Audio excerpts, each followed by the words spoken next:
setting new standards in podcast excellence. You have joined the WBT, fully focused on business and taxes. Here is your host, Michael Lodge.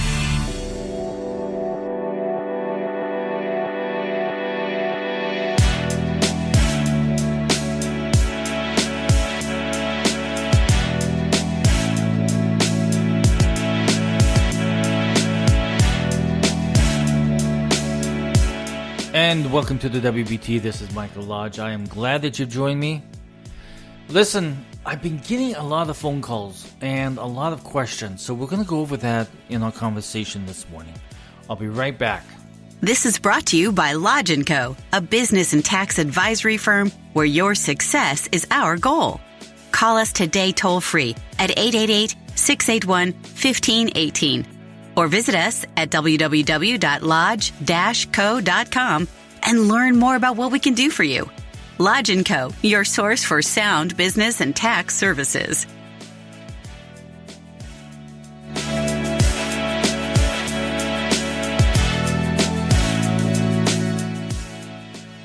Gosh, I woke up this morning in Palm Beach and it was about 57 degrees. Now, for Florida, that's cold. It's a very cold day. But it's now up into the low 70s, so we'll probably be in the low 70s for the remainder of the day.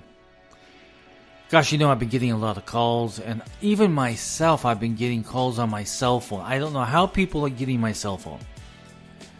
But it's from those fraudsters who are trying to say, listen, someone is using your Social Security number, you could go to jail. You may have warrants out on you. You may go to jail. I know you've heard this. I've done a podcast on this before, played the recording, but I'm getting them every single day.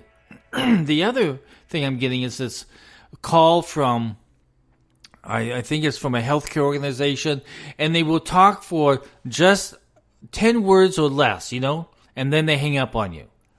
I don't know what they're trying to do with that, but I'm fed up with it. And I keep putting these numbers on block, and they come in with a new number and a new number. So I don't know what these guys are doing, but they are very sneaky. But listen, on the Social Security thing, don't take those phone calls. Do not listen to them. Do not even consider them to be legitimate, because the Social Security will never call you. They're just like the Internal Revenue Service. They will never call you. Never. So stay away from this. I am getting about 2 a day. And they keep changing the numbers, 2 a day. I'm almost tempted to, I tell you what I did yesterday, because since I'm a mediator, they called up and I said, mediation office, and they hung up on me. So I called them back and it was a disconnected number. So I know who it is already, because what they do is they're using disconnected numbers. There is no way that you can call them back. No way indeed. And most of them are out of foreign countries that are doing this. So you have to watch them very carefully, because it's fraud. This is phone fraud and it's telephone fraud. And they have got to know that once people catch on to them, that it's not going to work for them. But I have had people call me my clients call me from getting calls from the Internal Revenue Service, and some of them have called back before talking to me and even sent off some bucks. That's how stupid. They're no longer clients, so I can say that they're stupid. But it was a stupid thing, because it was a scam. The Internal Revenue Service is not going to have you go down to Walmart or Target or Best Buy or whatever and put money on a card. They're not going to do it. That's a stupid scam. But people fall for it. Don't fall for it. Somebody calls you from the Social Security Administration and says they're going to arrest you or that you have warrants out on you. Forget it. They don't have anything on you, because they're not the Social Security. And the people calling you from the Internal Revenue Service doing the same old scam, stay away from them. It's just you're never going to receive a phone call from them unless you have called them directly and waiting for a phone call back from them. But they're not going to call you directly. They never do that. You'll get a letter and with a number to call, and that's the number that you call. So Stay away from these fraud. I mean, it's just nonsense. And just expect, even if you block them, they'll call in with another number. I've gotten the same Social Security call from Texas, from New York, from Rhode Island, all from Florida. I have received a lot of these phone calls. I receive them every single day. And you guys are going to do it too. If you reach a certain age, I don't know how they're getting these lists of people at certain ages. I think maybe they might be going through various different sources. People are selling them these lists, and they're using that as the database. But don't answer them. If somebody calls you, I mean, I'll tell you what, on my cell phone, I never pick up my cell phone anymore. If somebody calls me, and I don't have their name associated with a phone number, I don't take the call anymore. Because I'm just getting too much fraudsters trying to call me and get through to me. And I bet you're having the same situation. Google it. In fact, you know what I always do? I always take that phone number. You can Google that phone number, and it will tell you whether or not, most of the time, unless it's a brand new number, but most of the time it will tell you that it's a scam. And there's a lot of scams out there. So I wanted to get you away from that. Do not answer those phone calls. The other issue is that I've had a lot of clients call me and said, Mike, you know what? I tried to get into life insurance, and my insurance guy sold me on whole life. I said, why did he sell you on whole life? He said, well, because he said that would be the best plan for you. The only problem with whole life is it's more expensive than term life. And there's a very good commission when they sell you that policy. It is a big time commission. I want you to realize that term life, at your stage of the game, unless you're a multimillionaire, if you own millions of dollars, if you want to throw some money into a whole life, then that's probably a good thing for you. But if you are a working man or woman and you're just making ends meet, but you need insurance, I tell you, go with the term life. It's going to be a lot cheaper. I'm going to explain what whole life is, okay? So whole life, the premiums on whole life insurance, sometimes they're also called these cash value insurance policies. They're generally more expensive than the term life for a couple of reasons. One, whole life coverage lasts throughout your entire lifetime. So it lasts. You're paying into it through your whole life. You might think it's a good thing to have life insurance coverage for your entire life, but you have to look at some data and you have to look at some truths on this. If you practice the principles of really good money management and setting up your budgets and setting up your investment schemes and everything else, you won't need life insurance forever if you really plan it well, okay? Ultimately, you'll be self-insured. Why? Because you'll have zero debt, pay down your debt, get zero debt. You'll have a full emergency fund set aside and a hefty amount of money in your investments. That's why I'm telling you, you need to sit down and budget your money. If you need help, text me at 818-252-5682 and we'll set up an appointment and we'll go through on how to set up your budget and do your financial planning for 2020. We have a month to do it. Let's get it done so that you're ready to rock and roll in 2020. So whole life insurance costs more because it's designed to build cash value. But you need to keep in mind that a life insurance policy shouldn't be an investment or money-making scheme. You should never mix investment thought and life insurance thought in the same process. You just shouldn't do it. It's a scheme. It's simply meant to provide security, protection, and peace of mind for your family. And that should be the if the unthinkable happens, if you should pass away. But that's what it's supposed to be set up for, just to have peace of mind for your family.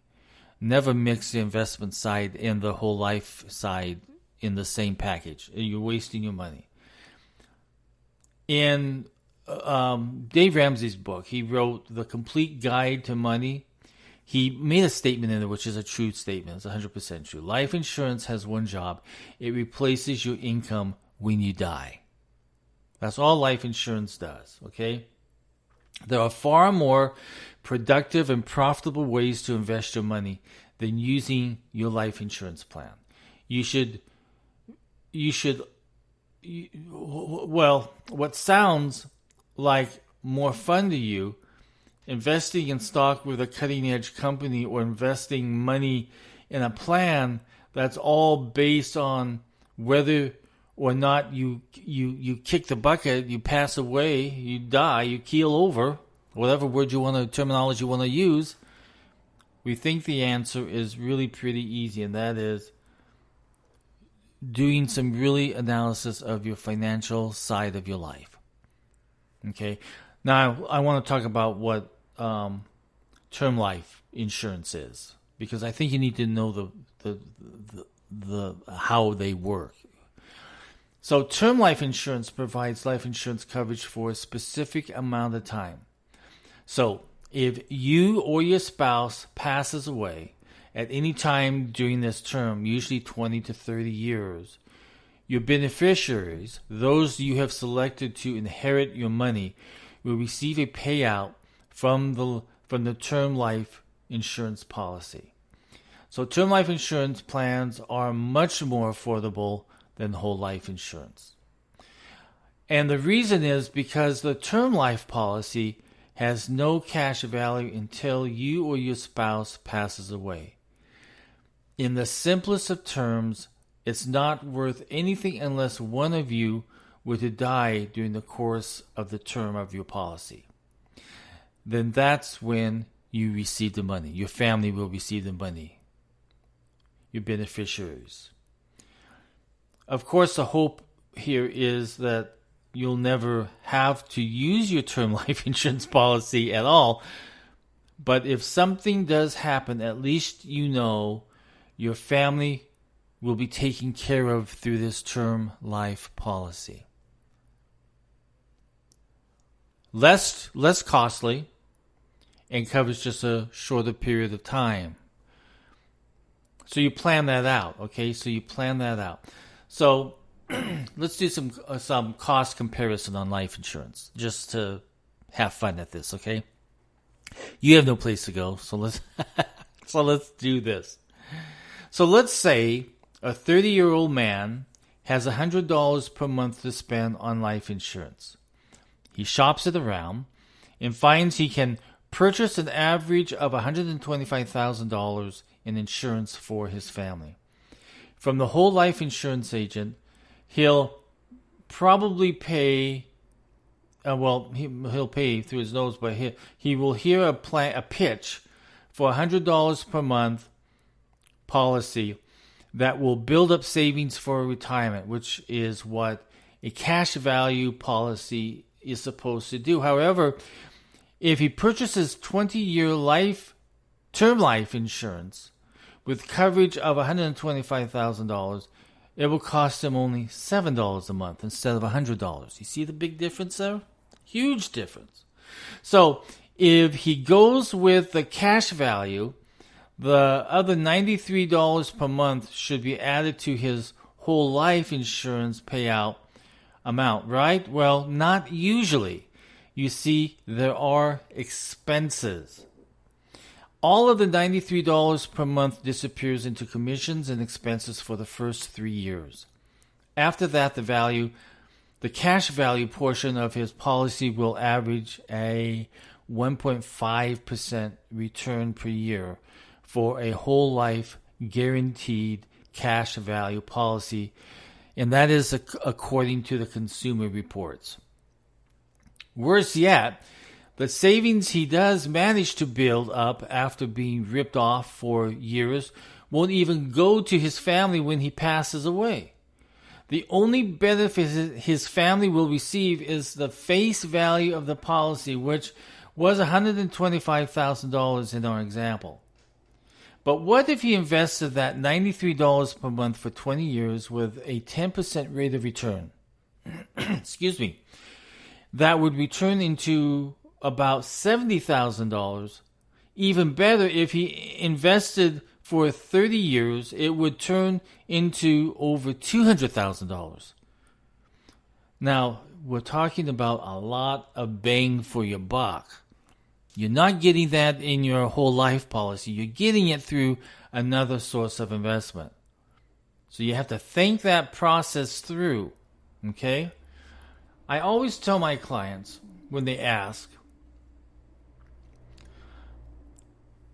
that you need to really sit down and see exactly what is available to you in your dollar range or what you can afford. So we already saw how much whole life will cost you. That $93 is not going to go that far in your investment unless you took that $93 and invested it someplace else. So on term life insurance, the question is, how much would I even need? So this is how we recommend. This is what we recommend. We recommend you purchase a term life insurance policy for 10 to 12 years. To 10 to 12 times your annual income. 10 to 12 times your annual income. That way your income will be replaced if something really happens to you. Again, let me repeat that. We recommend your purchase of a term life insurance policy for 10 to 12 times your annual income. Okay? And don't forget to get term life insurance for both spouses, even if one of you stays at home with the kids. Smart. And you know that some families are doing that, where the mom is staying home with the kids. Well, she needs to be covered also. Think about what you would pay in child care and home upkeep costs if the stay-at-home parent was gone. No matter what, you both need term life insurance. If you want to make your family safe, if you want to make your family covered, no matter what happens, that's what you need to do. Check on your coverage before it becomes an emergency. Take some time and think before you listen to somebody telling you go whole life. You can't afford sometimes the whole life policy. It doesn't make any sense. Go with a term life. Term will get you there. I've had so many clients come in. They've heard these pitches from companies like WFG and other fast-paced companies like that, and they push that whole life all the time. And they've pushed it on my clients, and it has become so expensive for them that even before the year ends of the first year, they've had to drop it because it was just too much money going out of their pockets when they could have been using it for something else. Be good stewards of your money. Buy the insurance that is cost effective for you and that will protect your family. And you'll do much better in life. There are so many different ways if you control your finances by creating a budget, creating a plan for every single year of what you're going to spend, what you're going to invest in, how you're going to use your money, the sources and uses of your money. You are the steward and you are responsible for that. Make some very wise choices. So that's it for today. That's the only one. I had clients calling me about this whole and term policy stuff and all this Social Security stuff and IRS fraud and everything else. I thought I should address it today because there's a lot of it going on out there. If you have any questions, send me a text at 818-252-5682. 818-252-5682. Send me a text and I'll try and get you an answer for it. Again, this is Mike Lodge. Everyone go out and have a great day, a beautiful day, and be a good steward. Bye-bye. Thank you for listening to the WBT with Michael Lodge. Join us again tomorrow as we explore more about business and taxes. Follow us on iHeartRadio and go to our podcast website at www.wbtpod.com and listen to all of our podcasts and read our blogs.